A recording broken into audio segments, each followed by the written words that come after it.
Boom, baby. This is the SOG XR Terminus. You want to know more? Stay tuned.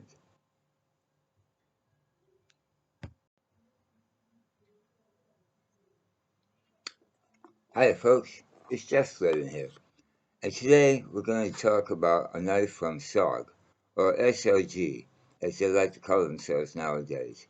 And SOG stands for Studies and Observations Group, which is a unit that was actually active during the Vietnam era. And I suppose they wanted to change the name because they're making some killer knives these days. And I guess they just wanted to start up this new venture on the right foot. So, let's have a look at the knife itself.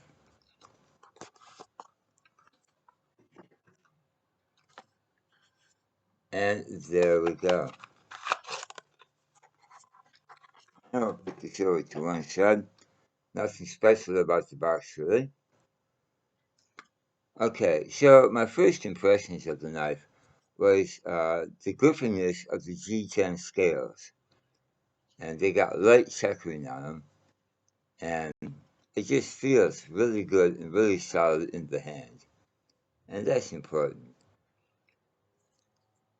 Now we've got this deep carry pocket clip here, which screams out SOG. They're pretty good at doing that. But what I like about this clip is you can probably use it as a noggin knocker if you so choose to do so. And the other thing that I noticed straight away is the knife is completely ambidextrous. So as you can see here, we've got thumb studs on both sides of the blade. We've got the XR lock on both sides of the blade, and we'll talk about that more shortly. And the pocket clip itself can be swapped over to the other side. And this knife is tip-up carry only.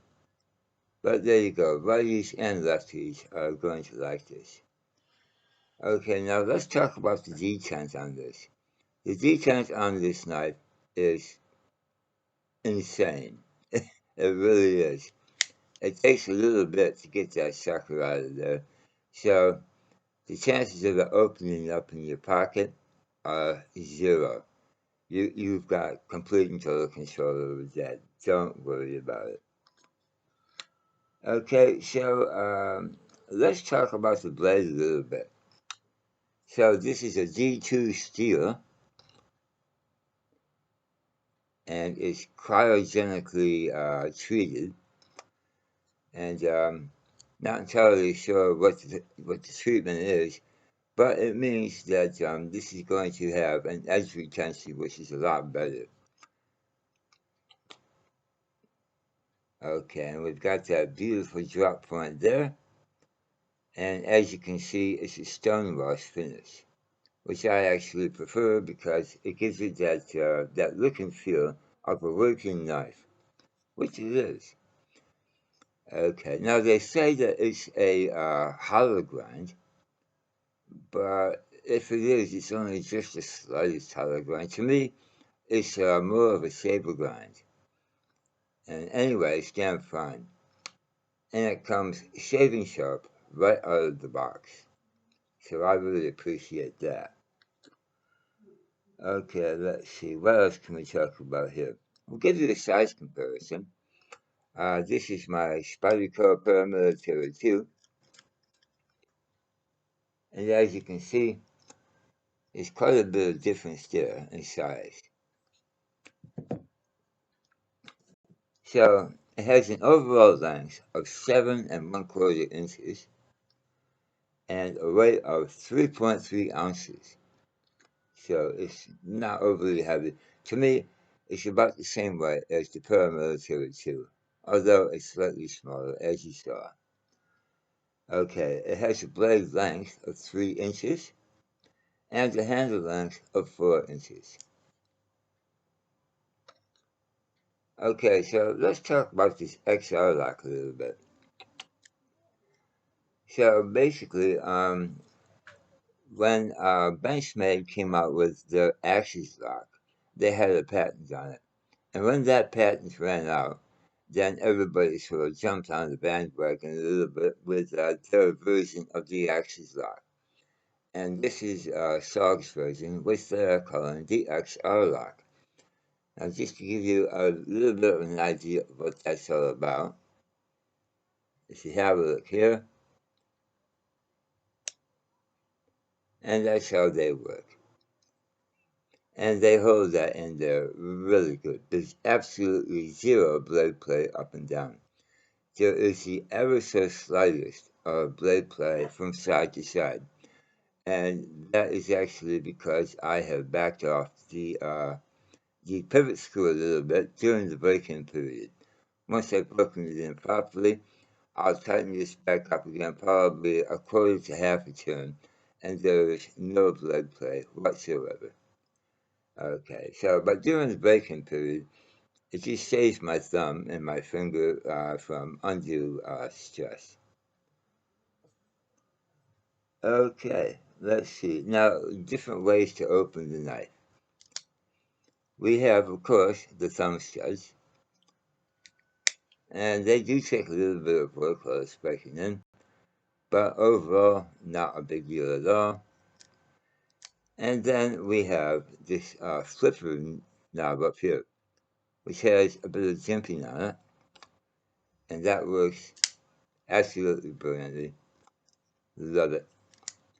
And then what's probably my favorite way to open it is using the axis lock itself.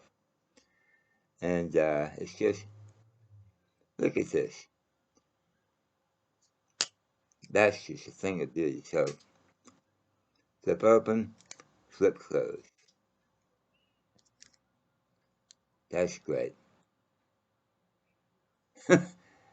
Ball bearings, baby. You gotta love them. Okay. So, this actually comes in a couple of different models now.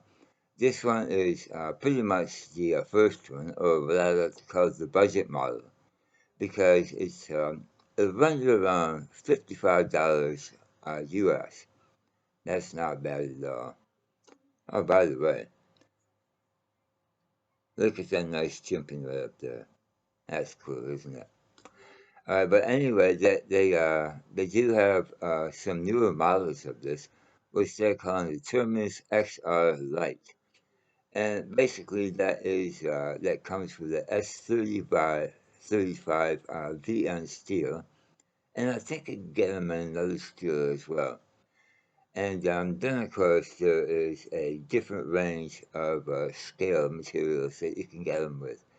One of the more popular ones that I've seen is the D10 with an overlay of carbon fiber. And that takes a little bit of weight off, and it looks pretty classy too. I think you can also get the scales in brass or titanium. Not sure. You'd have to check on the website for that. Okay, so it doesn't come with a lanyard hole, but this deep carry belt clip does allow for you to put one on should you choose to. And it's simply that easy. So I don't normally carry a lanyard myself, but you've got the ability to there. Okay, so who would buy this? I'm thinking pretty much everybody. It's small enough that and light enough that you could carry this for EDC and just throw it in your pocket and forget about it. It's not going to be a problem. I think it would be an excellent work knife. Basically, cut through boxes, cut through rope, things of that nature. It's not going to have a problem with it at all. And yeah, as far as food preparation goes, I think you can get some basic food prep done quite easily. And I haven't cut any food with it yet, but I'm going to, because I'm going to carry this around for a bit and see exactly what it's capable of and what it's good at and what it's not good at. Okay, and of course they build this as a tactical folder, And so I guess there's always that particular avenue where you could carry it. And you probably want to give it a braking period before you took it down range, of course. Alright, so there you go. This is my take on the SOG Terminus XR. And I'm going to be getting back to you in a month or two because I'm carrying it around now. And I'll let you know how we go with it. In the meantime, I think it's a neat little bugger. I really like it. Alright, folks. So until next time, this is Jeff Slavin saying, keep your nose sharp, and we'll talk to you again soon. Bye now.